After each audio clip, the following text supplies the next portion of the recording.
Hello and welcome to Vision Insights.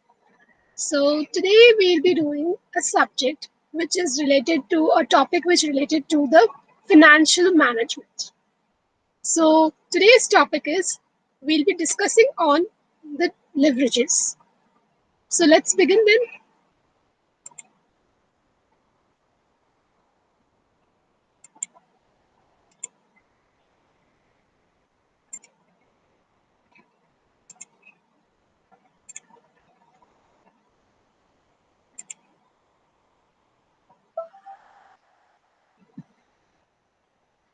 The objective of financial management is wealth maximization. Here, wealth means value, market value. Market value is directly related to the performance of the company and inversely related to the expectations of the shareholders or investors. In turn, expectation of investor is dependent on risk of the company. Therefore, to maximize value, company should try to manage its risk. Risks are of various types. It can be business risk, financial risk, or both. In this chapter on leverages, we will be discussing various factors that influence business and financial risk. The term leverage represents influence or power. In financial analysis, leverage represents the influence of one variable over another financial variable. These financial variables may be cost, output, sales, volume, revenue, earnings before interest and tax EBIT, earnings per share EPS. There are three commonly used measures of leverage in financial analysis. These are operating leverage, financial leverage, combined leverage. Operating leverage. It is the relationship between sales and EBIT and indicates business risk. Financial leverage. It is a relationship between the EBIT and EPS and it indicates business financial risk. And combined leverage, it is a relationship between EPS and sales and indicates total risk. So let us understand this leverages with the help of the chart. So this chart, I can explain you in this way that from sales, if we deduct variable cost, we will be getting the contribution. So from contribution, if we deduct the fixed cost, we will be getting the operating profit or EBIT or earnings before interest and tax. From earnings before interest and tax, if we deduct the interest, then we will be getting earnings before tax EBT. And from EBT, if we deduct the taxes, we will be getting profit after tax. So from profit after tax, we have to deduct the preference dividend. And thereafter, what is left is the net earnings available to the equity shareholders. So for calculation of EPS, we will be doing EPS is equals to net earnings available to equity shareholders divided by total number of equity shares. So with we need to make this chart, and with the help of this chart, we will be able to derive all the different kinds of leverages. Now let us understand more in detail about each category of leverage. First one is operating leverage.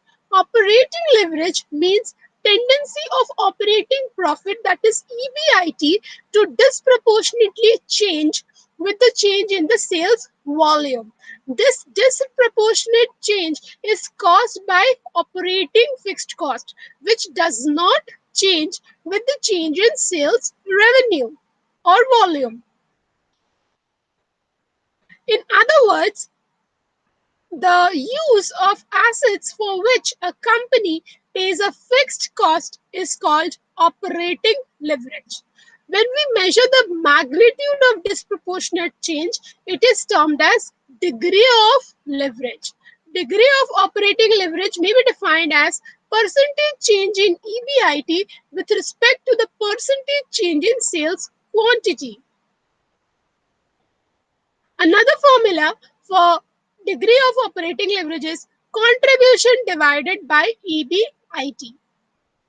Now we'll be studying about the break-even analysis and the link of operating leverage with the break-even analysis. So break-even analysis is generally used to study the cost, volume, profit analysis. It is concerned with computing break-even point. At this point of at this point, the production level and the sales, there will be no profit or loss. That is, total cost will be equal to the total sales revenue. Break-even point in units can be calculated like by this formula, equals to break-even point in units equals to fixed cost divided by contribution per unit.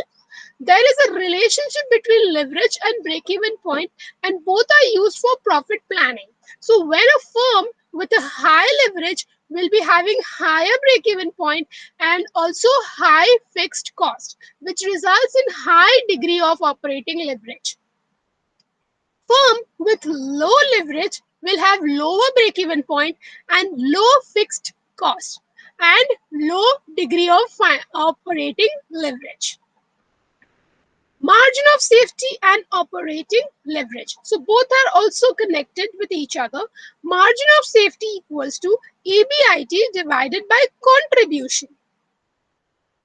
And degree of operating leverage, as we understood, is contribution by EBIT. So degree of operating leverage is equals to 1 divided by margin of safety. So if margin of safety rises, business risk falls and degree of operating leverage also falls. And if margin of safety falls, then the business risk rises, and which results in rise in the degree of operating leverage. We will be understanding the operating leverage with the help of these four situations. If there is no fixed cost, there will be no operating leverage. Higher fixed cost, higher will be the break-even point. Higher than the break-even level, the sales volume, then the positive leverage, operating leverage will be found. And if lower than the break-even level, the sales volume, then the negative operating leverage will be there. Financial leverage. Financial leverage is the use of companies' funds on which it pays a limited return. Financial leverage involves ability of the firm to use the fixed financial charges to magnify the effect of changes in EBIT on EPS. Financial leverage, if company do not issue the preference shares, is equals to EBIT divided by EBT.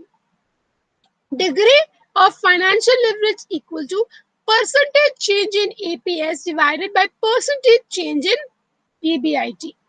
So we can analyze financial leverage with the help of these four situations. When there is no fixed financial cost, that is interest, then there is no financial leverage. Higher fixed financial cost, there will be higher financial leverage. When EBIT higher than the financial break-even point, then there is a positive financial leverage. And when EBIT is lower than the financial break-even point, then there is a negative financial leverage. Financial leverage can be used for as a trading on equity.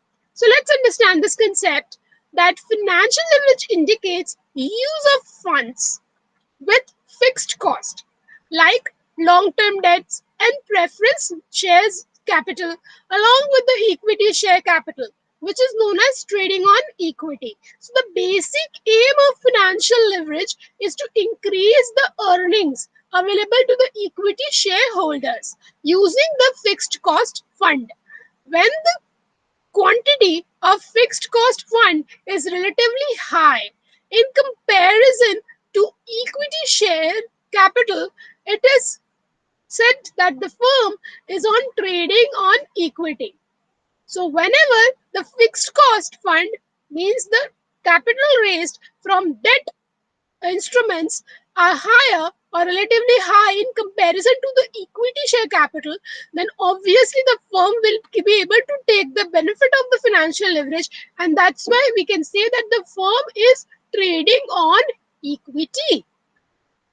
Financial leverage can also be known as a double edged sword. Let us understand this. When the return on investment is greater than interest, it is a favorable situation and obviously it is advantageous for the firm. But when return on investment is less than interest, it is unfavorable situation and it is disadvantageous or it can cause financial distress in the firm. When return on investment is equal to the interest, it is a neutral kind of a situation. There will be neither advantage nor disadvantage for the firm. So we can understand that degree of financial leverage can never be between 0 and 1. It can be 0 or less, or it can be 1 or more. Combined leverage. Combined leverage is equals to contribution divided by EBT. Degree of combined leverage is equals to percentage change in EPS divided by percentage change in sales. So analysis of combined leverage can happen with the help of degree of operating leverage and degree of financial leverage. So if DOL is low and DFL is also low, it is a lower total risk situation, and cannot company cannot take the advantage here of trading on equity. Where there is a high DOL and high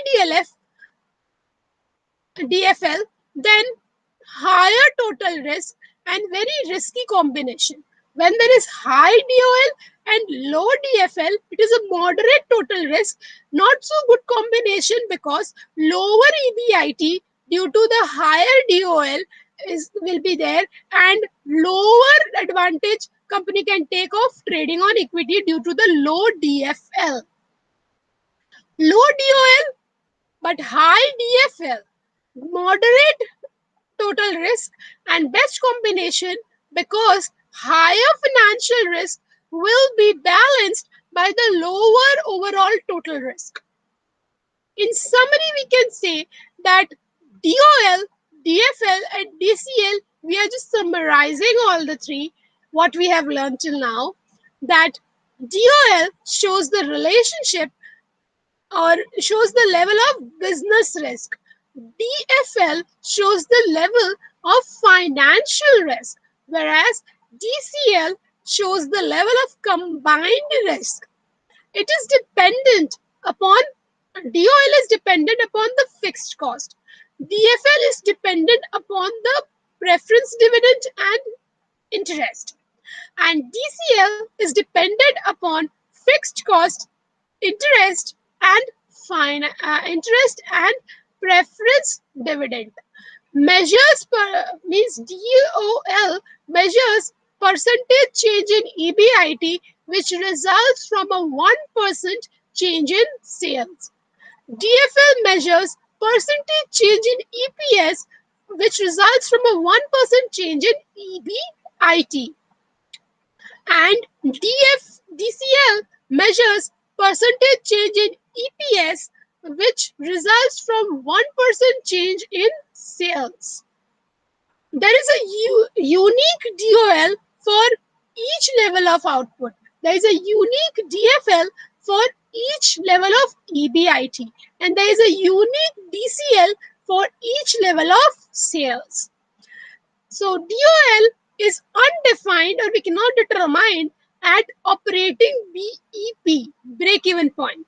And DFL and DCL, they are undefined at financial break-even point.